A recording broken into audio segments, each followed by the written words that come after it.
Hello and welcome to The Wrap. Today is Thursday, April 20th, and this is episode 40, the big 4-0 of The Wrap. And this is the show, rounded up all things Zwift from the last week.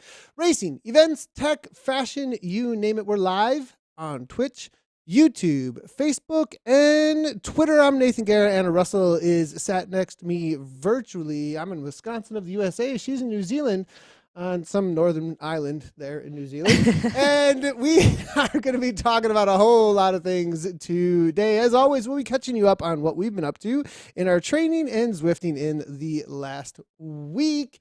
We're going to be talking about actually just dropping a little bit of a feature that Zwift are giving to event organizers. We're going to be talking Zwift and AI, as well as the quality of events that surprisingly are happening into what would usually be called the Zwift off season. We're going to be planning maybe a little bit of a second podcast ride to celebrate the Tour de France Femme. There is an awesome 2024 story, the Team 2024, from in real life rider on a Walmart bike all the way to the Redlands one of the biggest North American bike races. And we also have an awesome guest today from the Breakaway app. It is Jordan Kobert, founder and CEO of the Breakaway, who's actually, the Breakaway's been an awesome sponsor, it looks like, of a lot of these community events we have been talking about recently. So, and as always, we've got our fashion police here with Anna's amazing eye for all the latest kits. Well, some of them are a little bit old school with that safety bike, but we will be judging those out here today. So let's jump right on into this episode number 40. Make sure to chat as well with us as we are live. We'd love to hear that. And if you want to check out this as a podcast, it is also a podcast. Head on over to ZwiftCommunityLive.com. You can find it there, or just search The Wrap and Zwift. Anywhere you do download podcasts, you should be able to pick it up real quick. So Anna, what have you been up to for the last week? Well, I'm looking at the show notes and I saw one of the first things I said is, when is it okay to not race? And I guess this week I was looking forward to the women's race, and I've never actually done this before. Actually, I've done it once when I was pregnant. Had the same process. So I woke up really early. I've got to get up at 5 a.m. for them. The alarm went and I kind of got up, was like, not feeling it, but it's probably just because it's early. So got out, got all my cycling gear on, filled up my drink bottles, got everything set up, got into the pens. And then when I saw my bike in the pen, I was just like, there's no motivation today to do this at all. I have no desire. I didn't even get on the bike. My legs could have been great, but mentally I was like, I really don't want to do this. As I just put my contact lenses on. I went back to bed in my cycling gear for like an hour. In your kit? You just went to bed in your kit? In my kit. I just went right back to bed and was like, this feels amazing. This feels so good. And I know Gabby messaged and was like, what happened? But I think, it's school holidays, so I've got the kids every day. And I find it a little bit tricky to work out in the morning. Maybe it's my control freakness, but if I work out in the morning and I exert a whole amount of energy, I'm going to pay for that at like 3 o'clock in the afternoon when I'm exhausted and the kids are still like, let's play soccer, let's go ride our bikes. Whereas if I work out or do a race in the evening, I know I've done everything that I wanted to do with the kids and I'm using that last little ounce for my own sort of expenditure if it's there. So I kind of think, the evening workouts are a little bit better. I was ovulating too, for anyone who wants to know. And so I just wonder if that plays into any fatigue element. We'll have to ask Dr. Jen about that. We'll have to get Dr. Jen on to talk all about the ovulation. Yeah. Yeah, there we go. Oh, let's get started on that. Let's talk about cycles, Nathan. We're talking about cycling. We're definitely talking about cycling. My week, I did a 25-hour week last week, so there's so many things I did as far as cycling goes that I'm like, okay, what do I talk about? I raced like 3 or 4 times on Sunday as like a final nail in the coffin, and I was so surprised at how good I felt. So obviously I did a 3-week build. We rode that line that I talk a lot about jumping off the cliff. Like, did I jump off the cliff or did I go right to the edge? And I went right to the edge because I did a Gotham Grind flat race as the final race after I did Chasing Tour. And I think I jumped into something, a Tour Watopia. I did Tour Watopia stage 5 long. So we climbed the mountain as well. And then I jumped into a Gotham Grinder and went off the front and did like a crazy FTP for 10 minutes. And like, I don't know. So things were going really good with the training. We went out on a KOM hunt, first KOM hunt actually with Gabriella in Wisconsin. We haven't done like we did a couple others like in Germany and Brazil or whatever, but like actually planned a route, found some KOMs we were going to go after, and then like made sure the wind was a certain direction. Kind of, we didn't have that great of a wind. I mean, it was like 6 mile per hour average wind at the end of the day. And I looked at some of these KOMs that some of these guys had, and it was like 20 mile per hour wind. They found like the windiest freaking spring day that they could. But we got most of them. We looked at the thing. And Gabriella, man, I don't know, like Guerra games, those things we've been doing, like she held my wheel. And I think one of them I did we were 4 hours into the ride, 349 watt average for the entirety of 10:55. And she was right there and almost stole it from me.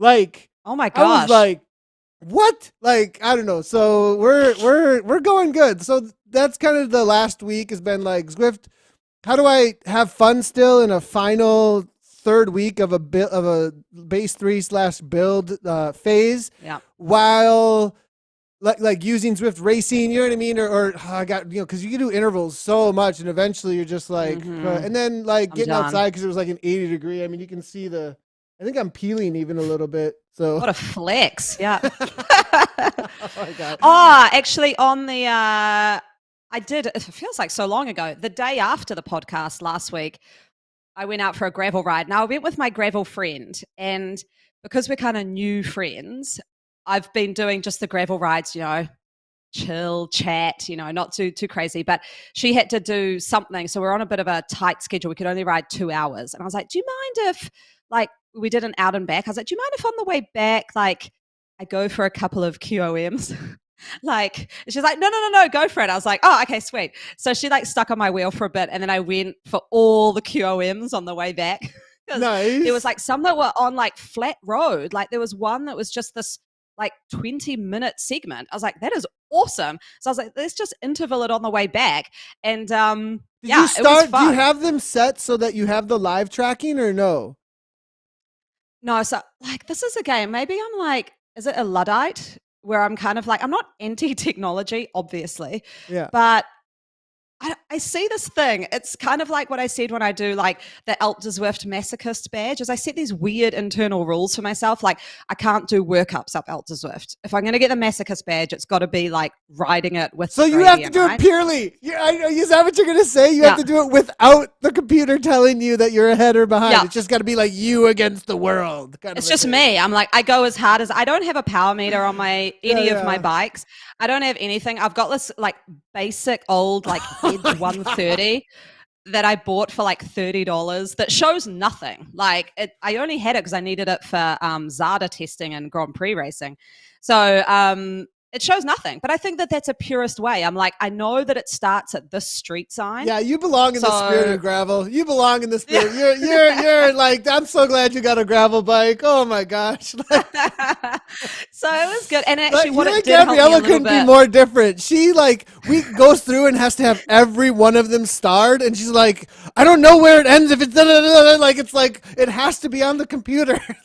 And I'm kind of like in between where I'm like, well, if we got it, I don't know, like whatever. But I like having the thing. So anyways. So like, so when I studied sports psych, I did look into this. So there is like a method behind my madness. So Gabby, I know you're listening. So if you have that segment thing set up, because my husband's got it set up, he's like, just use my computer, you use it. I was like, no, because it's self-limiting. Like, I don't want to beat this QOM by 1 second.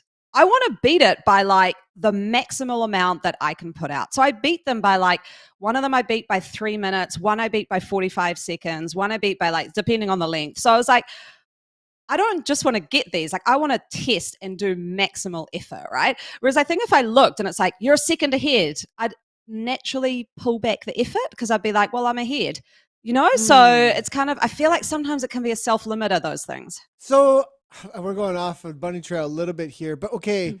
But don't you have that thing at the end of now at the end of a race, it might be different than in the middle of suffering psychologically though, because I think in the middle of suffering, I do tend to be like, okay, I'm within here and I'm afraid to blow up maybe kind of a thing. And Yeah. so like, I'm Yeah. going to, if I'm ahead, I'm not going to go that much harder. And then when it gets close, then I'll go harder. And then I'm like, okay, I got enough wiggle room and I feel within myself and my RPE. So I'm going to really give it a go now. But in racing, I only beat him by 10. Oh, I want 30. I want more. You know what I mean? Like, Yeah. and like after I see a result, there is that I want to beat it as much as I want to like show the dominance. And like, if I feel good during an effort, then that comes out, when you're feeling all right. But I think you're right. When you're like suffering it really bad and the suffering starts to take over your psychology a little bit and it's like you start asking questions. I think at that point is when you start riding the line if you can see that line, and so I think you're right. There might be something to that whole idea. So And I think as well, like Zwift, you have so many metrics and data like on screen all the time that I never have the opportunity to do that, right? Like, I mean, you could hide the screen, but you don't. Like, you always pull it back up again. If you're going for a climb segment, you want to see like what's the jersey time, what am I tracking towards. So I find Zwift, I get overloaded with all that info. So when I go outside, I'm like, I want no info, I just want to ride pure. So there we go. And that was my gravel ride, so that was fun. And I still have the friend at the end, so that's all right. So I was okay to push it a little bit. You didn't lose your friend on your gravel ride. I love exactly. Michael Sweet's coming in, Sweet the Cyclist, saying pace to vibes. I think that's what we'll coin that. Yeah.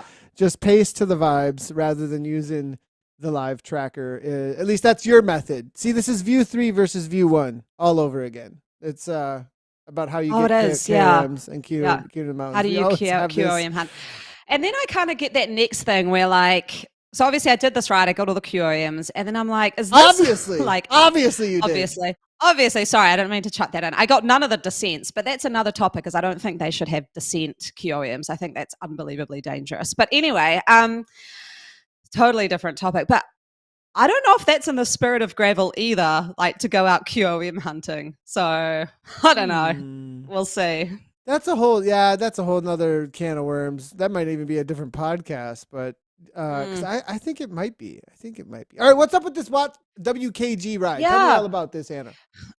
So I got on Zwift one day. I can't remember what day it was. And I went on, it was the night that I was going to do the race. So I was like, I actually really feel quite good now. I want to get on and do something. And I kind of just went on to the home screen and I had nothing planned, but I just was like, I'll just join something that's coming up. And then I kind of realized like, I'm not satisfied now just getting on Zwift and riding.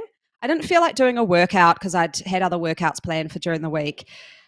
I kind of didn't want to go with a pace partner. I went with them for a little while, like just to have a bit of fun. And I was like, I just want to join a group ride, like just a random group ride. So I went and joined this Watt per kg group, WKG. And they had this epic format. Like it was really cool. So it was quite long. Like it was all on the dirt roads and it was like about 30K. So it was about a 50-minute ride. But they had a yellow beacon and a red beacon, which anyone who's done a group ride, red is the sweeper, yellow's the kind of group person. But what they did was they did one lap we just did as a crew all together with the yellow beacon. But lap 2, when it started, the red beacon raced it. So the red beacon was like the rabbit, I guess. So they were a really, really strong rider. And they said to us like, okay, once we hit this banner, red, you're racing, yellow, just stay with the group ride. I was like, this is epic. It actually made me think of our next podcast ride as we should do that because it kind of gave 2 options within a ride. So I was, of course, I went off with the red beacon and raced it. So I'm racing with the red beacon and the red beacon won it in the end because they're obviously they get a strong rider to be the red beacon. And the yellow beacon just stayed there for the people who wanted to group ride it. So it kind of met like both worlds of a group ride. So it was a group ride that had a whole bunch of different categories. And then one of the riders watched us in the lead group and like on screen commentated how it was playing out. So That's those amazing. in the group ride were like kind of like watching a race unfold. I was like, this is so cool. Like it was, because I was only going to ride for 45 minutes. I was just going to do an easy 45. Then I messaged my husband. I was like, I'm loving this group ride. I'm going to be up in like an hour. And so it ended up being this 2-hour ride once I'd done like my random stuff before. But yeah, I was like, that is a damn cool format. Like, I liked it. So with your ability to race yourself with the segments, right? So you can spawn yourself and race yourself. You just like brought it because right, like you have those beacons, but those beacons could just be. It makes me think of an idea with chase racing, and you create like a chase race within an event. If an organizer could turn on and off someone's or their own ghost, and then like spawn their ghost from the last time you did like a fast lap, but it was on a shorter course or something, right? And then everybody has to try and catch what they did before, right? And then you take one lap easy, and then you spawn again the fastest time that the group has done off of a ghost from the ride leader. And then you keep on chasing. That would be a really cool feature, I think. And this goes into Zwift and AI a little bit, I think, what you were talking about, that you were wanting to talk about. Yeah, that was a little bit different, but like I guess what I wanted to kind of is we had on the show the Galaxy crew. I think that was last week, and they talked about all their different kinds of rides where they had like a rabbit going off the front, or they did this thing, and I was like, and I think it was that whole, I mean, you called it like being a lost puppy, right? When you come in, isn't not many people just randomly ride Zwift anymore, like just kind of go in and don't know where to go. And I think the community side of things are creating these events and I just didn't want to ride alone or with people that weren't chatting. I wanted something organized. And yeah, the community is creating these wicked formats and cool events. And yeah, I just wanted to shout out to, I don't even know anyone from the crew at WKG. So maybe if someone knows anyone, let me know, or if they listen, because it was a cool ride. There was heaps of chat going on. They offered different things to different people for what they wanted. And I just wanted that kind of social element. But then when the race part came up, I was like, oh, well, that's cool. You can like punch it a little bit. So I think for when we do our podcast ride for the Watch the Femme in July sometime, I was like, I think that could be cool. Like you could be the red, you kind of sweep, and then we hit a point, and then it's race. And I can be the yellow just there for the chat.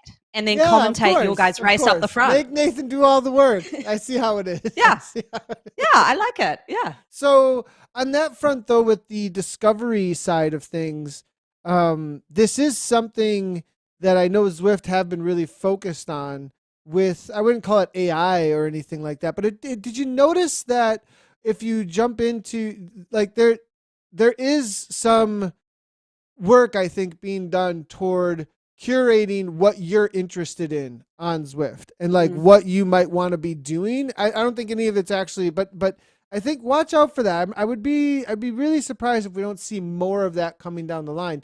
But something for sure that I wanted to highlight is alongside of the reality that if you look through the events calendar right now, Zwift Racing League has ended, and we're looking toward for next year for the Zwift Racing League.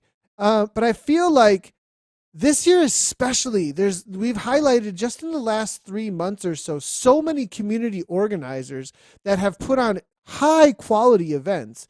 And it's kind of gotten to the point where the season has continued on, but like the numbers seem to have gone down in just kind of being able to just fill up all of the kind of sporadic events that are on the calendar necessarily. But these really specific community events are just gaining a ton of riders. Like I mean, I did the chasing tour on Sunday and there were over 100 riders. Like, and I was like, this is April and it's nice out. Like what is going on here? Right. And so, and then the other side of it with that same kind of vein of thought of how much the community has found social places to compete and interact is you don't kind of find too many lost puppies out on Zwift anymore. Like somebody who just jumps in and just goes and rides roads to ride roads, unless it's like a segment of the month, which we see the guys on Twitch, a lot of the guys and gals on Twitch doing, where they're trying to get the best time that they can for the segment of the month. I saw Yay Boy doing one the other night. They were doing, I think, Three Sisters was the one that they were going after. So it's kind of like it's a challenge to specifically do a route, or people are jumping in with pace partners, or they're finding one of these high quality events or something that's just putting on, like with the Cobble Crushers. And like, you just don't seem to find that. Like, what it really tells me is that Magic Roads, or like the replication of something in real, to just go and like kind of go ride out on your own, unless it's for a specific challenge, it feels like the social aspect, maybe it's only because that's what Zwift really provides. But I mean, there is that, right? The chicken or the egg kind of side there. So you could argue the other side of that. But it seems to me that there's a lot of pull towards great social community where you're like, what are my buddies doing? And can I go find somebody to ride with? And it's really working.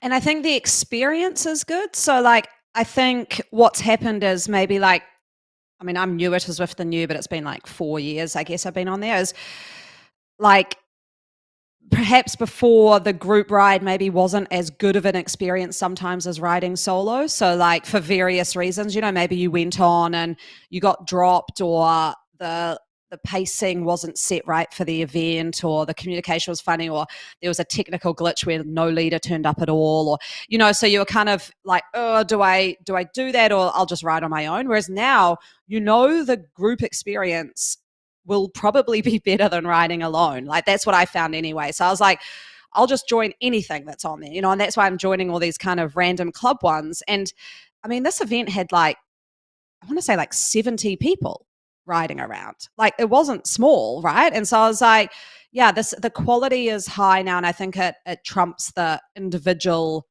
kind of experience. And I love the holograph replay people as well, but I just didn't feel like intervals. Like, I just felt like riding around and kind of like being involved in some chat, and I think that's just so much better now.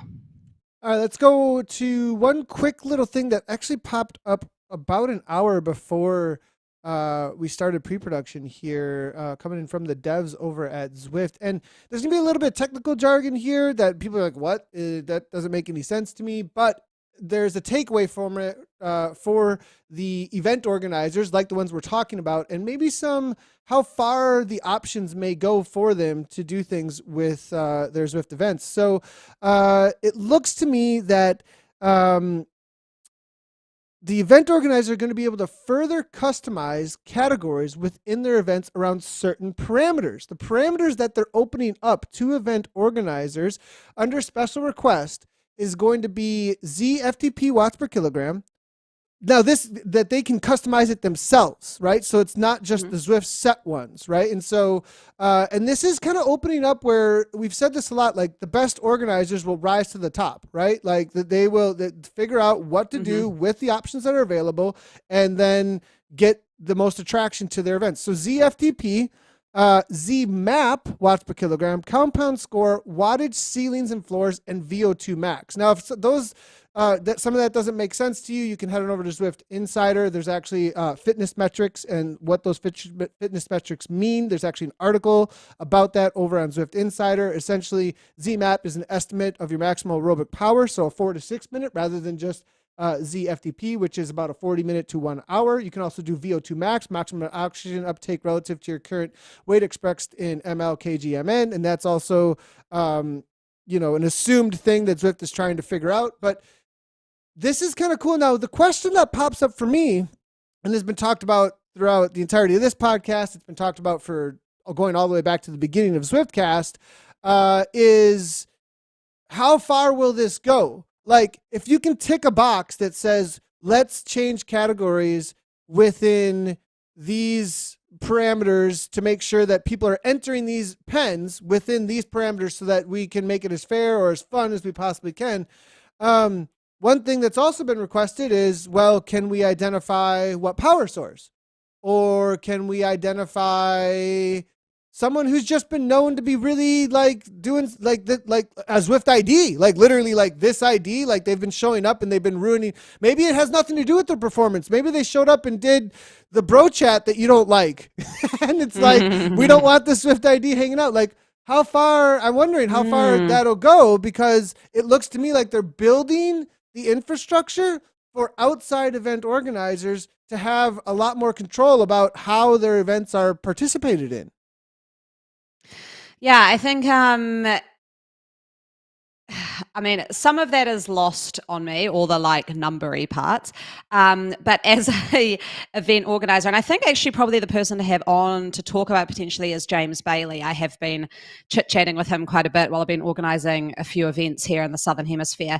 Um, One example, like I guess recently, where I would have liked a bit more customization of categories and were a little bit sort of hamstrung, was we had a hand cyclist who was entering, and he kind of wanted. I was like, well, we should have his own category. So like he'd, I don't know, maybe he's a B category rider, but he's a separate category within that, like starts at the same time, because inherently there's differences between hand cycling and regular cycling, like weight of the bike and all of that. So but we couldn't kind of get there with the categories to make it work with points and everything. So I was like, oh, that could be quite cool with a little bit of just being able to offer, yeah, a bit more customization in that space.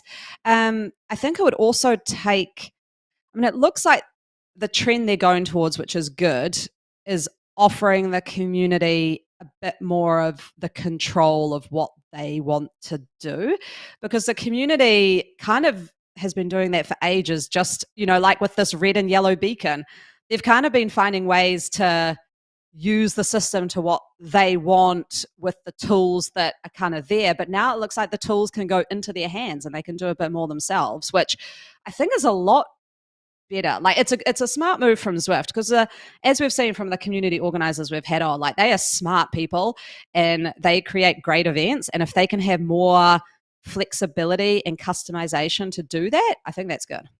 100%. Something that's been looked for, and I'm excited to see how that works out between Zwift and the community and how much power is allowed there. And it might not even be that. It might be more like it's a lot of work to make sure that all the parameters are good and correct. And it's really cool to see that to be a focus now.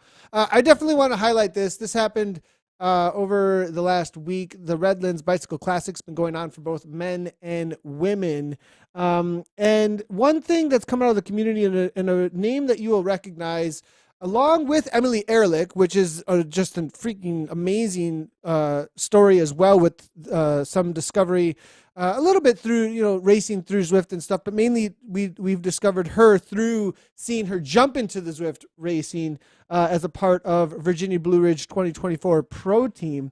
But I also wanted to highlight somebody who's directly been discovered through Zwifting, specifically with VBR 2024, Laurel Quinones. And I just want to bring this up real quick too, to see how awesome it is that a team that is completely committed to the world of Zwift racing and does a lot of their training, a lot of their team cohesion online, actually. You see them week in and week out in our, I mean, there's a lot of commitment, obviously. Obviously, Kristen Kolchinski, one of the number one ranked Zwifters in the world, top American, is riding for this team. But this is them at Redlands, taking the team competition, taking the yellow jersey. But on the lower right there, you can see Laura Quinones as well. Her Zwift story is absolutely awesome. And she took third in the team time trial. I think she also took sixth on stage 2. I'm looking through here for her results as she got going. Ninth at Valley of the Sun TT. This is against 150, beating out 115 other experienced pros. Get this. If I just read this out here from you, from Nicola, the team manager. Laura Quinones found her on Zwift. She was one of our esports team for a year. She then got third here, obviously in Redlands just now. But her original story prior to that is that she purchased a Walmart bike during COVID and started riding around Central Park until the bike broke. So that's her introduction to cycling, is that, oh, I need to get out and do something. I'm going to go ride around Central Park on a Walmart bike. And then... And for those that don't know, I mean, maybe you're new to cycling, or I don't know, what do you mean by a Walmart bike? Well, go to a local bike shop if you're going to buy a bike for competitive means. Like, you don't want a bike from a department store. Sorry, Walmart. Just although they are putting a lot of money into like Bentonville and that whole area, so maybe they will start. And they just bought Rafa, didn't yeah, they? So I mean, there might be making inroads. Yeah, they might be making inroads, but hopefully they open up actual bike shops. They're gonna be doing that. They're not putting bikes together in like the warehouse in the back. But anyways, long story short on that. then she got discovered by Josh Lipka, actually, the director sportif of Team 2024 for all virtual things, and their coach on that side, and now goes from Walmart bike in Central Park to 2023. She's taking third place at the largest stage race, one of the largest stage races in North America at the professional level, on a team that's literally made to get women to the Olympics. Like, what an awesome, I mean, that is, we talk about Zwift and women's cycling and giving women's cycling this space that they haven't had before to platform them. What a better story than that? Yeah, it's and I've raced with her on Zwift, I believe. When you sent the show notes in, I was like, I know that name. And I've got to say, like, I mean, those stories are awesome. Like, you have someone who is riding like a department store bike, comes on, and now is sort of showing it in real life cycling. And you look at the other one I look at is Kristen Faulkner, who I raced with a lot in lockdown. And I watch the like women's peloton, and I'm like, come on, Kristen Faulkner, because you see them as like in their heart Zwifter. I don't know who she is. I have no relationship with her, so she might not be, but that's what I perceive. You know, I'm like, you're on the platform, like this is great, and so it is really, really cool. I mean, I love 2024. I mean, yes, we have like a little friendly rivalry, but yeah, I mean, the crossover they have is really, it's quite unique, and I love what they do because they have the real esports side, but then it's kind of like they use that as like an opportunity of discovery as well and get people racing in these big races. And so it's, I mean, it's just, I don't know, in my mind, a win-win. It is a great journey. It's always a great story, and I hope they cover that a little bit because it's kind of one of those inspiring stories that you go, well, maybe I could do something. You know, it shows that it can be done. That's what I was thinking that as well too. Like, what a great come up story, and that anybody who's got a little bit of talent can come in and get discovered. So that's really cool. I just do want to mention, we'll mention this quickly, and then we'll get in with our guest, that we do want to get a second podcast ride going, and if we'll probably do it around the Tour de France Femme. Now, we want to get feedback about what you guys want to do out there. If the portal challenges are open at that point, I 100% want to get together and like go do that. I'm not sure we can schedule events around it. I don't know how that's all going to work. I'm really hoping that they're going to be live at that point, but if they are, we're totally going and doing a portal together as a podcast community. Like, that would be so awesome to do. Yeah, we will absolutely do that. I was kind of thinking about the ride, and then I thought, the portals will be open about then, I think, because I think with the mountains they've chosen, they'll probably be Tour de France ones. So, yeah, it'll be exciting. I had it in the show notes, and I didn't cover it, but I might move it to another show and do a bit more of a piece on it. But the Zwift and artificial intelligence side of things, what kind of piqued my interest in this was two things. Zamuna K had written an article about it, but I'd actually seen it on a different YouTube channel prior to this, and I've actually used it myself. I have the AI Bing thing. People like, is it going to take away coaches and all of that? One thing it did was help my coaching in that I spend a bit of time writing Zwift workouts, and it takes an annoying amount of time.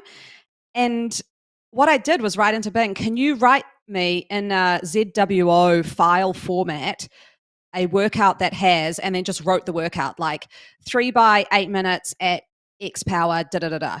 And so then it popped up the whole ZWO file written for me already. So I didn't have to go and do that myself, and it was just ready to upload into Zwift. So I think I looked at it as like more of a tool for coaching for something like Zwift, so you could get it into the right file format. The other thing is, I don't know if you've seen, I've reached out to them, so I'll see if they can ever come on the pod. Someone has created a Zwift AI Instagram account, and they're creating AI generated fantasy Zwift worlds on Instagram and like posting up these pictures of like what a world could look like, like Really? yeah, it's amazing. So these AI generated landscapes, but in a Zwiftified kind of way. So they've got like, it looked cool. So I'm not a game designer, but I don't know if they can use AI to kind of You got to share that assist with with me. I've that. missed that one. I want to. I want Yeah, to. I'll send it to you. Yeah, it was. I'll get it in the show notes later, or share it on my stories after the show. So yeah, this guy's just putting out these awesome images of like all these fantasy Zwift worlds. Wow, that's sounds Yeah. amazing. Right on. Well, let's jump on in with our guest. Our guest is Jordan Kobert. I hope I got that pronounced. He's the founder and CEO of the Breakaway. In the pre-productions, I had a little conversation about origin stories, and it's pretty cool actually, where he's coming from and getting into the Breakaway. So I want to welcome to the program, and very thankful to have you on, Jordan.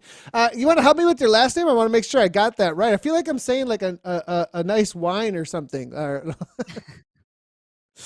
Oh, I think you muted yourself, Jordan. Just as a heads up, I think you may have muted yourself.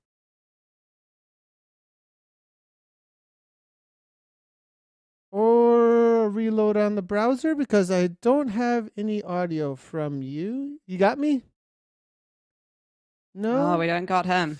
No audio from you. Maybe reload. Maybe refresh your browser just real quick, Jordan, and then we'll jump right back in with you as soon as we got you. All right, give it a go. Can you hear me now? Yes, we got you. Yes. For some reason, your browser didn't like it for a moment. There we go. Thanks a lot, Jordan. Appreciate it. Yeah, I wish my name was Kobert. It's not. It's Kobert. It's not that Kobert. cool. You're making it sound way more European and international than it is.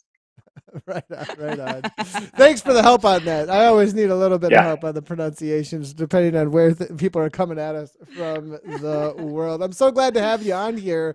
In the pre-production, we were chatting for quite a bit. We're having a lot of fun talking about Strava, actually, talking about Breakaway, where it's come from. And I definitely want to dive a little bit into your personal story to get to an idea of who you are. As an individual and how this all came about. It sounds like you've got a passion for a lot of things around cycling that came into being the Breakaway. Yeah, I've been around cycling and tech my whole life, really. I did my first century when I was 10 with my dad, which seemed normal at the time. But now having a 9 and 11-year-old daughter, I'm kind of like, that's crazy that we did that. But yeah, kind of grew up riding bikes, loved riding bikes. Tried to be a professional in my late 20s or my early 20s, and realized I was not going to be very good at it, or certainly wasn't going to make any money at it. So just kind of ebbed and flowed in endurance sports and cycling my whole life. And then, yeah, I was in the San Francisco Bay Area in the early 2000s doing technology. Worked in a bunch of different startups and wound up being one of the early testers of Strava. So I think I was user number 8 or 9. Wow. I was telling Nathan before the start, there were literally like a dozen of us riding around the Bay Area trying to help them figure this out and figure out the product, and getting KOMs left and right, which ended pretty quickly. And then had done a bunch of startups, and really the Breakaway was sort of the culmination of personal life passion, and then also just honestly a personal pain point of discovering Zwift and Peloton a little bit early for the first time. Really, we moved to a winter climate in 2018. I lived in the Bay Area, and you'd ride all year round. Why would I bother with indoor riding back then? It seemed like I never touched Zwift early days. I spent, like, when I was trying to be a bike racer, I spent a lot of my 20s riding rollers and trainers back in the day when you just stared at a wall, and indoor riding was just horrible to me. But then we moved to winter in 2018, and I'm like, I got to do something. It's snowing here, and started riding Zwift, and I got strong. Right, all of a sudden, some focused intention behind what I was doing. I saw numbers I hadn't seen in a long time, and from my failed racing days, I had friends like Kristen Faulkner, and started talking about just sports and fitness and how people train, and saw something missing in our world where we have all this data, we have all these systems, but none of it's actually coming together to just tell me what to do every day. And so that was kind of the genesis for the Breakaway, and we've been working on it for the last couple of years, and are really excited about where we're taking it, and think we can be part of what just helps people get better. I was listening to you, Anna, talk about your QOM efforts, and not looking at data when you're going after those, and being like, screw it, I'm just going to go hard. And I think that's kind of what we're going for, is that I always kind of say, like, you're stronger than you think. And so if we can just give people really simple insight, make it fun and easy, no matter where you are, right? Indoor, outdoor, different platforms, kind of tie that all together. That's our vision. Yeah, it's I love that. And I love that, man, that's such a cool thing that you're like Strava user number 8 or something that is like unreal. I love it. And I've actually seen, before I even knew it was a Breakaway, we've got a member of our team who obviously uses your app, and she'll always post these really cool graphics of like, oh, my power just went up or something in that race. And I've always looked and been like, oh, she must have like built something up at home or got this graphic from somewhere I've never seen. And then I looked, Yeah. I was like, oh, that's the Breakaway. That's amazing. So can you tell us like a little bit about, so because what I can see from it in my mind that differentiates is it is so visual. Like you just get this instant kind of look in a really sort of well formatted way of where you're at. So you're not like you said, it's bringing everything together into one place. So do you want to talk a little bit about sort of just the app, I guess, the Breakaway Yeah, app? sure.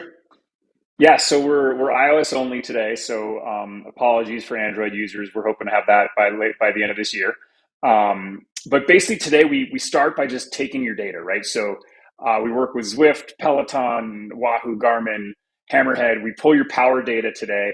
We'll have heart rate data. We pull your heart rate. We're not doing a lot with it. We'll be able to analyze your heart rate. But what we really do is kind of give you an assessment out of the gate. So when you sign up, we rank you in from beginner to world class. Based on your age, your gender, and your weight. So it's not a leaderboard. It's not a random group of people on the Breakaway, right? If I sign up, I get ranked against what's possible for a man 45 to 49 at my weight, right? Based on watts per kilogram. So to start with, and that was kind of one of our core thesis early on, is like leaderboards are great, but my KOM days are far gone. But progress, to me, the most addictive drug is progress, right? If you see progress, you see how you're doing. That's all we want when we're out there training, trying to get better, right? For some, progress is winning Zwift World Championships. For some, progress is, am I better than I was 2 weeks ago, 2 months ago, last year? So we give you this ranking. We base it on your cohort, who are people like you. And then we track you towards that. So you can, some of these achievements you might have seen, Anna, you earn, you have PRs, all-time PRs in different power skills. But we also do a rolling 8-week PR system, right? So this is literally continuing to just see, because an all-time PR, that's great, but are we really going to go get that every time we ride? And for myself, 2009 was a great year, but I don't know that I'll ever get to that all-time PR again. But that rolling sense of progress of how am I doing over the last 8 weeks, and so we're just building really simple ways. Like you said, I love hearing that, where it is just making it simple. There's so much data out there. And I geek out on all of it. We just launched this week Aura integration. So if you use Aura, we'll pull your HRV data in, we'll compare that to your training and just give you some simple insight. But our goal is to really be a very simple layer on top of everything you're doing to answer that question, that simple question of just like, what should I do today? Should I go hard? Should I go easy? Should I take the day off? And then kind of meet you where you are. If you're riding Zwift, we want to have a workout for you and eventually send that to Zwift, give you that WKO file. If you're on Garmin, we'll send it to your Garmin. If you're outdoors, right? We just want to be there where you are and be that kind of companion day to day, to keep it really simple. If you want to go dive deep, there's tons of places you can go dive deep and really, really get into the weeds on data. We want to be that simple layer on top that's kind of that check-in and then just kind of keeps you going, keeps you motivated, and tells you how you're doing. That's amazing. That's actually really perceptive, I feel like, where you were. So I want to like get in your head a little bit here, because I feel like you're a Strava user. It's a dangerous place sometimes. Well, you're a Strava user who picked up on like how much work you might have been doing to get some really simple metrics that you were like, well, I just want to know this. Like, and well, I bet you there's a bunch of people who just want to know that. Like, and then finding all those little data points that you can like serve up on like a really beautiful platter, like that goes, here, this is what you're looking for. You don't have to go click 50 times and then like figure it out for your own and do some weird comparison to look at how you're doing. Like, we can tell you exactly what you're looking for very basically and compare all those things for you, bam, right here. Like, I feel like I'm hearing this and going, yeah, I actually find myself looking through these leaderboards in this way, or looking through my past 5-minute, 10-minute, 20-minute, or whatever. And I have this one graph that kind of tells me those things, but it doesn't, and then I have to like dive in further, and I'm wasting a lot of time here. it sounds like you're creating a solution where that has developed through um, quite a few years of these people using this data in a certain way and then looking for something that they can't quite find without a lot of heavy lifting. And you're just taking that heavy lifting off for them and also putting some cool graphics behind it to present it to them. Am I getting you right there, Jordan, as far as like the desire there and what you perceived would be a need in the community of cyclists? Yeah, you're spot on. It started with my own frustration, right? So we've all been, I'm sure like both of you, we've been using these platforms for a long time. So there's a ton of platforms out there that have a lot of my data, right? Decades, sometimes a decade or more of my data. And I had a frustration of, can somebody please just pull all this together and tell me what to do? Why do I have to go pour through charts and do research and learn about, FTP and TSS? And again, I have a background in it. I know all this stuff. And then as I had my own experience kind of jumping into indoor riding for the first time in a while, in over a decade, I called Christian Vandervelde, who's part of the team now. And I was literally, and we've been friends for 20 some odd years. And I was walking him through it. And he was literally, I'm like, what's going on here? Why am I seeing these numbers? And he's like, hey, dummy, it's called a polarized training program. You just didn't know you were doing it. Right. So I literally had stumbled into, all right, I got to ride indoors. I can't do it every day. I'll go really hard. And then I'm tired and I'll take a day or two off and I'll go, ski, and then I'll go. And I just was doing it accidentally. Right. And so, yeah, Nathan, it was a little bit of like, okay, well, wait a minute. If this is happening and I'm feeling this, I wonder if we could productize this and maybe other people are feeling this challenge. Certainly if you're serious about racing and you want to go perform, like you're going to get a coach, right? You're going to go hire a coach and you're going to have a training plan. But for every person who does that, there's thousands and thousands of people who are like, I want to get better. I need a little bit of structure and intention, but I'm not really going to go live my life on a 7-day-a-week training plan, right? I don't have time. I just want to know, hey, are there, and this was a lot of the early conversations that Christian and I had. I was like, are there if you got 4 days a week to work out, right? If you got 4 days, you got 5 days, let's just make the most of that time, right? And so what I realized early on is like, you can get at a lot of levels, you can get pretty fit 3 or 4 days a week. You have to be very intentional about your time. You can't waste time on the bike. Each ride has to have purpose and meaning, right? If you're riding 15, 20 hours a week, you can mess up, you can blow some workouts, you can waste time riding around and you'll still get pretty fit. But for that busy person who's like, you know what, I got 4 or 5 days, maybe 30, 45, 60 minutes tops, maybe a little longer on the weekend, you can actually get really peak fitness. You just have to be very intentional, right? And so that's what we're building for, is that person who has limited time, right, and wants to make the most of it. So that when you only have, I only have 2 hard rides this week, what matters? Let's make sure that we optimize that. And what does that mean? That means I'm going to be feeling better when I get on the bike with my buddies on Saturday, or feeling better when I go to jump into a Zwift race randomly. And that's that positive progress, that positive cycle that we're trying to feed. So it seems to me like it's not just, I scratched the surface a bit of it, I guess, where I saw sort of your personal leaderboards and your power sort of comparisons. One thing I do want to note is the thing I love about it is when you're using 2 different platforms in real life in Zwift, sometimes it's really hard. Like if I've done a hard climb outside, I kind of wanted to know, like, how does that compare to like a epic KOM in Watopia? I can't do that really unless I go separately and try and figure it out. So it seems like this is a way to kind of pull in your efforts into one central location, which is awesome. And the other side of it is, it's sort of what you're talking about there is a coaching kind of an element. So are you saying that this is also for that person, who really wants to be competitive and see their rankings and see if they're rated as elite or whatever based on weight and age factors, that also this can be a quasi coaching indicator of, so will it tell you like, okay, you've got 4 hours a week. Do you log in and it says today's session, the best thing you can do is this with an actual session? Yeah, so it's exactly it. So we take in your data.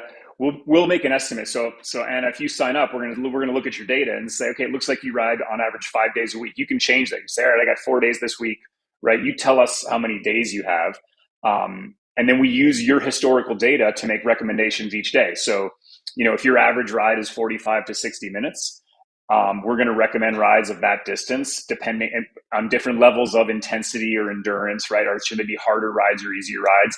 If you go knock out a Zwift race, we're going to see that that was a pretty intense ride. The next day, we're not going to recommend a super hard workout, right? We're going to recommend something a little more moderate in tempo. We'll give you target power ranges, eventually target heart rate ranges based on your riding. So again, my ride recommendations are 45 to 60 minutes. Christian's ride recommendations are two hours plus because he rides more than I do, right?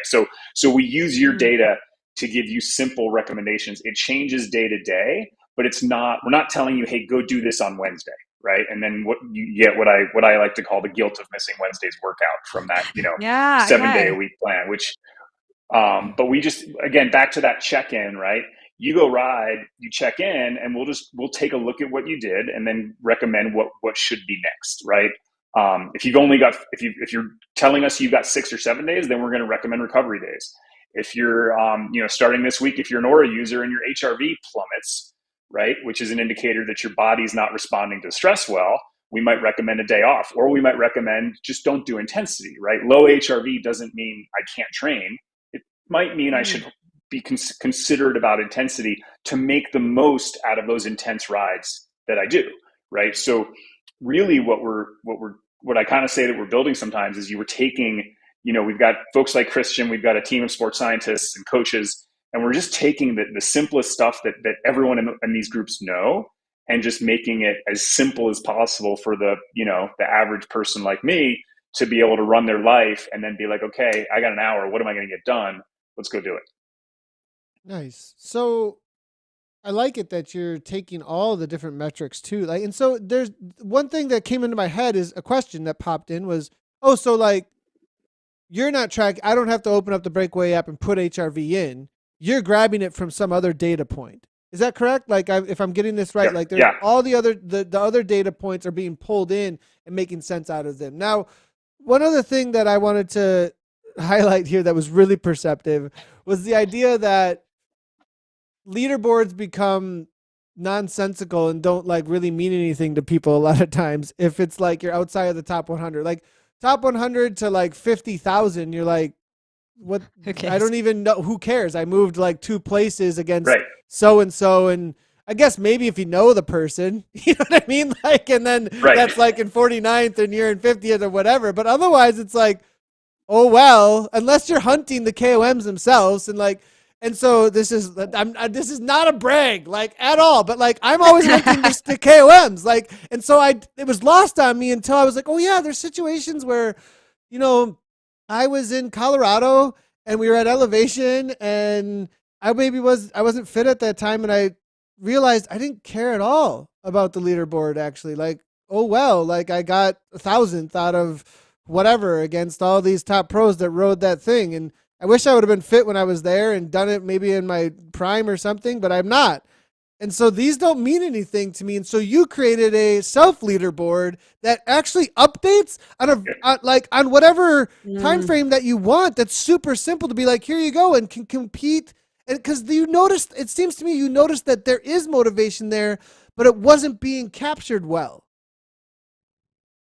Yeah, I mean, I think you're making me sound smarter than I am, but yeah, I think that I there's so many different ways to measure what we're doing, right? And so again, we have all this data, and listen, KOMs are great. I don't have many, I can still get one here and there on certain types of mountain bike segments here and there, right? But yeah, if I go ride the climbs that I spent my 20s riding in the Bay Area, I just get reminded that I'm not as fast as I was in 2009.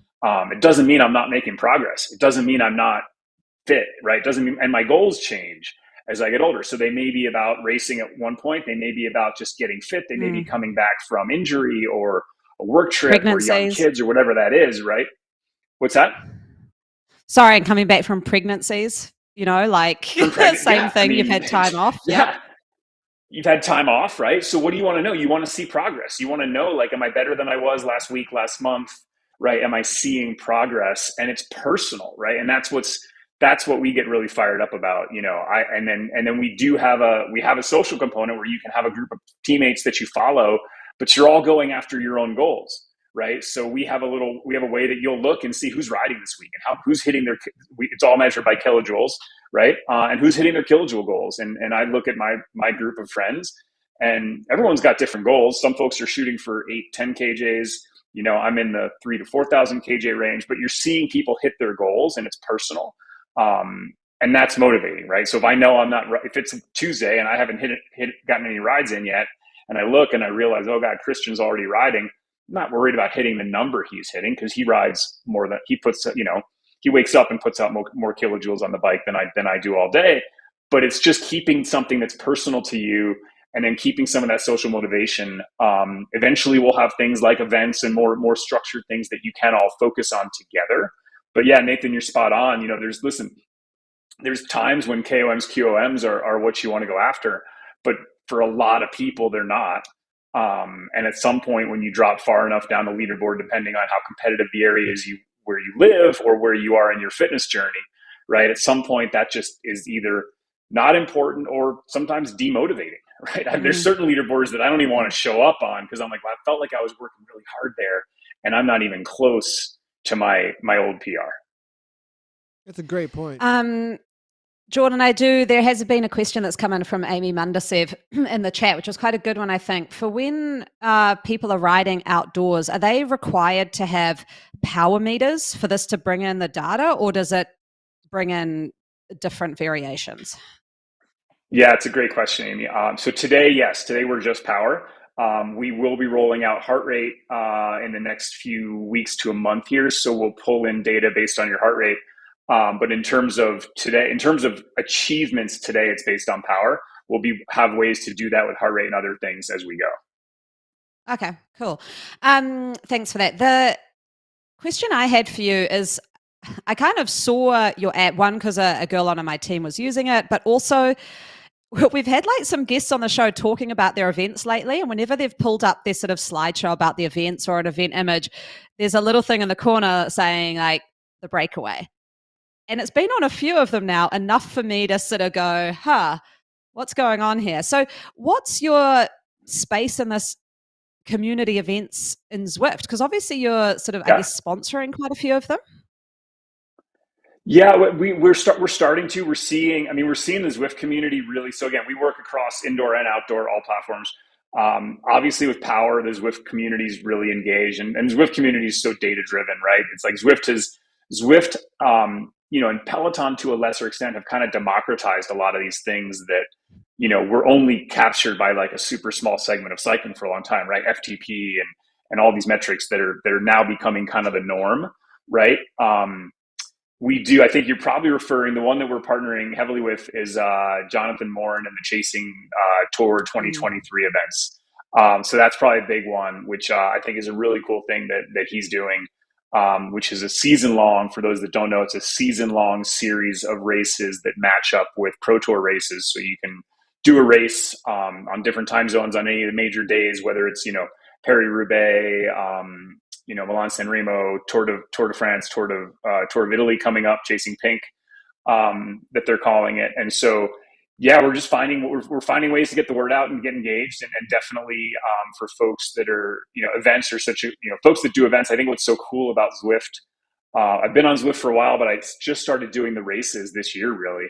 Wow. And it's just it's an amazing community, and it's an amazing way to connect. I still think it's just mind-boggling. The first time I did one, I came in from the garage and my wife looked at me and she's like, "What's wrong with you? You're cross-eyed." And I was like, "I haven't gone that hard." And I literally was like, let's try a race out. Sure, this seems like fun. And I came in just, eyes glazed over. But I was like, you got to see this. It's amazing. There's people, you've all done it, right? There's people from Germany and Spain and New Zealand. I'm in my garage in California, and I'm getting my butt kicked by people from all over the world. And so we're finding that that's, races are a great way to check your fitness, right? And so from a standpoint of the Breakaway, I don't care if you do a race or you do a hard workout or you go chase your friends around, right? There's kind of just what I'm seeing is that people who get a little bit of intention and get a little bit of focus, they get better, right? And so if we can help bring that structure and that consistency to more and more people, that just gets more people riding a little bit faster, which is fun, which means you can have a better time when you go do the things that matter. Right on. Yeah, we Because do a lot. I mean, my kind of saying is like, just like working out sucks, riding fast is fun, right? Like nobody wants to go do a workout, right? Like, oh, I got to go do intervals, right? But like, why do you do a workout? Why did you do it? Because it makes you faster, and that's what's fun. Whatever your version of fast is, whether it's going for QOMs with your friends, or racing on the weekend, or just keeping up on your local group ride or your local kind of coffee shop ride, like fast is fun. Huh. So, I mean, it's almost like you told us right there. This next question is about the goals of Breakaway. It sounds like to help people get to that point of like having fun on their bike while getting fit, and making it really simple for them. Sounds is kind of the main points we're taking away. But what's the next steps? Like, you've been around for a little while now, getting involved in this community here. I think the community would love to hear like where are your guys' aims next, and what's exciting you right now about Breakaway. Yeah, I mean, what's exciting me right now is the breadth of, I would say, skills and experience that we have on the Breakaway, right? So we have everyone from, Anna, some of your teammates, like racing, right? People that are very serious and very competitive and very skilled. We have a ton of beginners. We have a ton of folks coming on board, and they're like, okay, you're making sense of this, right? Like we're helping. And so the that gets me fired up because I think that from a business, the opportunity is great, but I also just think like, there's a cheese. This is going to sound super cheesy. I'm going to get made fun of for this, but there's that cheesy like I want to buy the world a Coke kind of commercial, right? And it's like we just want to train as many people as possible, right? We want to show millions of people that like it's not that it's Christian and I always say like it's simple, it's just not easy, right? The basics of training and performance are actually really simple. We've gotten caught up in this notion that it has to be really complicated, and I have to be worried about, was I low zone 2 or high zone 2 on that workout? And was my, should my TSS have been 67 or 69? And for most people, get your 2 hard workouts in, stay consistent, right? Stay positive, keep that going week over week, and you will see progress. And I gut check Christian on this all the time. Whenever we come up with new training principles, like, Christian, if you just did this for 4 weeks, would you get better? He's like, hell yeah. Right? Like it's really basic stuff. So that's really what we're shooting for, is can we just get more people being more consistent more often, which makes them faster, and that turns into something fun. I think, to be fair, like this, I'm like thinking, I think I need to get this set up on my husband's phone, like the app, because I think that's exactly like the motivation. Like I look at her, I'm a coach, so I kind of like blag my way through, some stuff. But he really lacks that motivation, but he loves the data. Like he always wants to see like all these improvements. I'm like, this is that kind of mix of getting that data, but using it in a way that motivates you. So I'm going to have a chat to him about that, because I think this could help with a bit of demotivation he has sometimes. Yeah, it's I might get him onto this. It's been great to have you on the show. I think obviously people have come in with a few more questions, so people kind of want to know more. What is the best way to find out more? Like obviously you've got a website, or how do people get involved? Yeah, we're in the App Store under the Breakaway, where the website is breakaway.app.app. So www.breakaway.app. And you can reach me at Jordan at breakaway.app. I answer questions. I try to answer everything that comes in. I think, Nathan, you asked kind of what's coming next. Just more platforms, more ways to make it simple.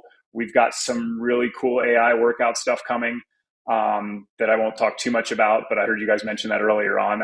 That's really another way to just help to make sense and make the data really simple. And that's the stuff that gets us kind of just fired up, is how simple can we make this? And like I said, I love that we have folks that are super talented and skilled, but like you said, that also are beginner, or just need a little more motivation, or can be that kind of guide, that coach in your pocket when you just need a little extra motivation during the week. Yeah, there's also a link in the YouTube video as well to find the Breakaway app. I'm going to be looking over at, I think my son's got an iPhone or something over in the corner. I'll go check that out. I'm looking forward to the Android. I'm also doing the tasting tour. I've been doing like all of them all of a sudden since we have them on. So I'm like really excited that you're a part of that. That's been a lot of fun. But Jordan, it's been really great to have Awesome. you on, and we look forward to seeing where things are going to go with the Breakaway, and I'm going to be definitely interacting with it to see how I'm not coaching myself probably correctly as well all the time. So, Awesome. I look cheers, forward to man. your feedback, and yeah, thanks for having me. Yeah, no problem. It's been awesome. Thanks, Jordan. Well, that was Appreciate absolutely it. Thank you both. really great. Yeah, cheers. So great. Really, what's really great is when you have somebody on and you can feel their passion, for their passion for that thing specifically. Like it's like this isn't just like I'm going to start a business to try and bring in the bucks. You know what I mean? Like you can totally see that this is I'm going to start a business because I want a solution and I have a passion for this, and that's when you see something really go. Yeah, I think so. I have this like offline spreadsheet where I put like my 5-minute power and my da when I'm wanting to get those things improved. And I'm like, I need to not use that and use something that's a bit more intelligent.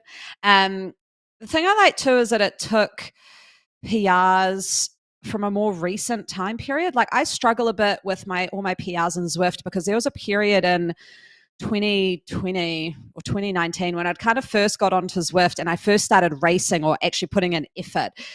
And I wasn't dual recording because I didn't have a power meter at the time. And then when I did dual record, I was like, my trader's reading high. So I have all these like PRs up, like power numbers up, like epic or whatever. And I'm like, it's just, and I look and I go, it's my 2020 number. And I have to like ignore it, but it's kind of, it would be nice to see that a bit more recent because I can't take those because it was reading like 10 or 15 watts high, you know? So I'm like, oh, that's annoying. So this is kind of good because I can ignore that trainer period of my life and go from there, you know? So, because that has been demotivating. It's very hard to get power PRs at the moment. And I was like, oh, when he said that, like it took more of a rolling, I was like, oh, that's quite nice. I like that. Right on. Yeah, that idea, of course, of something to chase now that is possible. Something to chase now that is possible that makes sense for sure. All right, well, let's move on to our usual fashion time, and let's take a look at these jersey. Well, the jersey pick of the week. It makes a lot of sense actually, as it's going to be the Breakaway jersey actually is in game, and then the safety bike is the garage pick. Oh my gosh. I know. Really, these are interesting ones. Yeah, so obviously the Breakaway one, we had the guest on, but it was actually because it caught my eye in a group ride that I did. And I liked the style of, and the comment I put on Instagram, and a lot of people agreed, was like classic and simple. It's kind of funny because that's obviously what they're going with the app as well, is just simplicity. But I quite liked it. It's, I often try and tie in the jersey with who we're talking to. And sometimes I'm like, oh God, what can I say about this one? It looks terrible. But I like this one. It's, I would use that in game. Like it's a simple one. Usually I prefer sort of the black shorts paired with a top, but it kind of carries on nicely into that navy blue. Do you know how it's accessed, that one? Do you know? I actually have I can I'll make a call, which is probably wrong, but it might be similar to like the Strava ones or the Training Peaks ones, as if you use the app, you might just get a code. Connect the app. Yeah. Okay, gotcha. I would assume because if I log in on a Wahoo, then I get the Wahoo. If I log in on, gotcha. And it knows actually when you connect those things. And then you get the Strava kit if you connect your Strava account, etc. Yeah. So, okay. Yeah. That would make a lot of sense. Yeah, so I think it would be that. I'm probably wrong. But actually what you could probably do is just Google like the unlock code. I'm sure there'd just be a publicly available unlock code on this one. Maybe. I heard they got rid of promo unlock codes. I don't know. Oh, really? Maybe. Okay. Maybe I'm wrong, well, there we go. I might be wrong about that. I might be wrong, everybody, but I heard that might not be a thing. All right. Oh, uh-oh. Okay. Well, you can still do all the old ones, but I don't know if they're making them still. Is that? Okay. That's gotcha. what I mean. That's what I mean. Okay. Phew. I was like, damn, because we use that in NZ Bro sometimes when I do the TTT. I've got to unlock like a specific kit. Safety bike is, I don't have it in my garage, and I've seen, like, I know GP Llama uses it a lot in some of the videos, and I kind of was like, what is the point of this? Anyway, it turns out there's a big Reddit thread on this bike. What? Which Really? is, so the name of the Reddit thread is "What's the deal with the safety bike?" And it's a level 4. So this was like about a couple of years ago. So not now that we have level 60, but it was a level 44 and it's 3.5 million drops. So that's why I never bought it, because I was like, what is the point? That is so much money for something I'm never going to use. But basically it's like a flex. Like I'm a high level, I've got heaps of drops, flex, I've got this bike. But also GP Lama actually had come into the Reddit thread. He is everywhere. And he made a good point. It was kind of like a bit of a thumb to the... So we've talked about like the group rides where people race them. This was like a thumb to that. It was like, I can't even race on this thing. I'm deliberately choosing this to be like, this is a group ride and I am riding with the group. I am not racing. So, I mean, you've got more historical knowledge on Zwift, but that's what I kind of saw. One, it's a bit of a flex, and thumb to the racing group rides. But okay, my introduction to this bike was WBR. So this bike was originally... No, that's the Buffalo bike. I thought that's what I thought, but okay, maybe I got this wrong, different. But they look exactly the same to me. Maybe I'm wrong. No, about they're that. different. They're totally different. They're different. Okay, because I've seen. So I always confused the two of them, and then I thought maybe like they swapped over and were like, now you can buy this. So got it. So if you do, but are they the same? What I want to know is okay. So here's what I know, because I was confused about this, because I was like, okay, am I wrong here? Like, are these the same or not the same? Do they have the same dynamics in game though?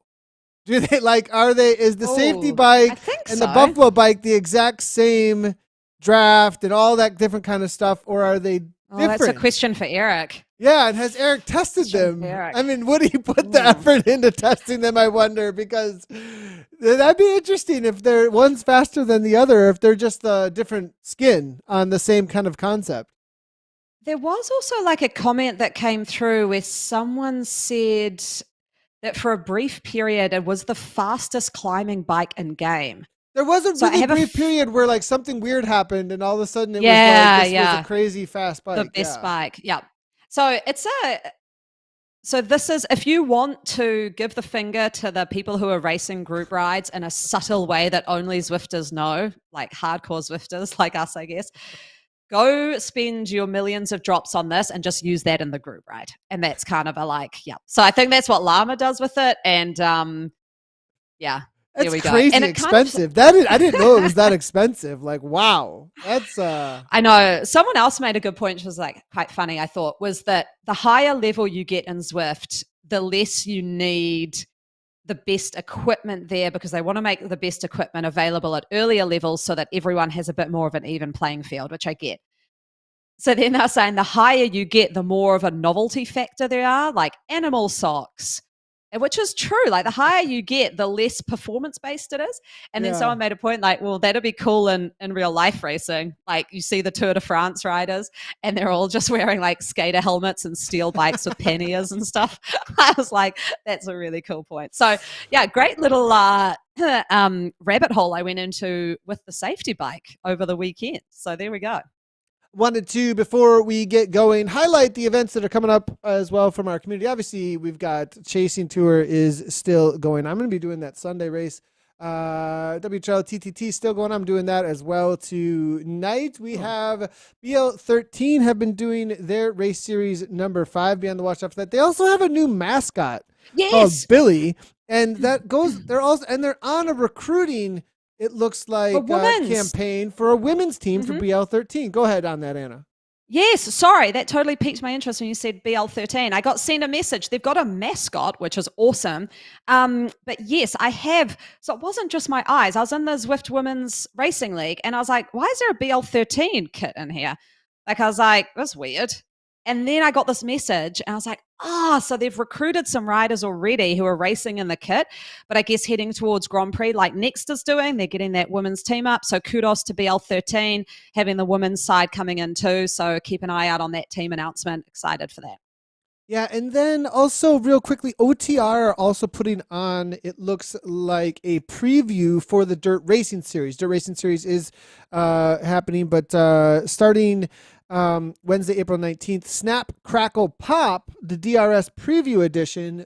Be on the watch out for those as well. They have 4 stages. So kind of like similar to what Electric Spirit Co. we're doing with the ZRL, where on a Saturday you could race the course that's upcoming. Well, you can do that also to kind of get an idea of what's happening with the Dirt Racing Series. It's crazy how much is actually still going on. It's hard for me to even keep track of how many, and that they're all getting awesome participation, and they're extremely competitive. I jumped in to the Chasing Tour on Sunday, and I was like, this is Grand Prix. Like, Zach Neer's attacking off the front, and like Alvarado's here. And I was like, what is going on? You know, I mean, it might not be everybody like from a Grand Prix, but it's like a spattering of some of the top riders across this. So it's so cool to see. For my opinion, like the continuation of a season that's kind of almost year round at this point. And I mean, well, Anna, you're like, dude, it's winter here. What are you talking? Or it's going into winter here. The season's just starting. Yeah.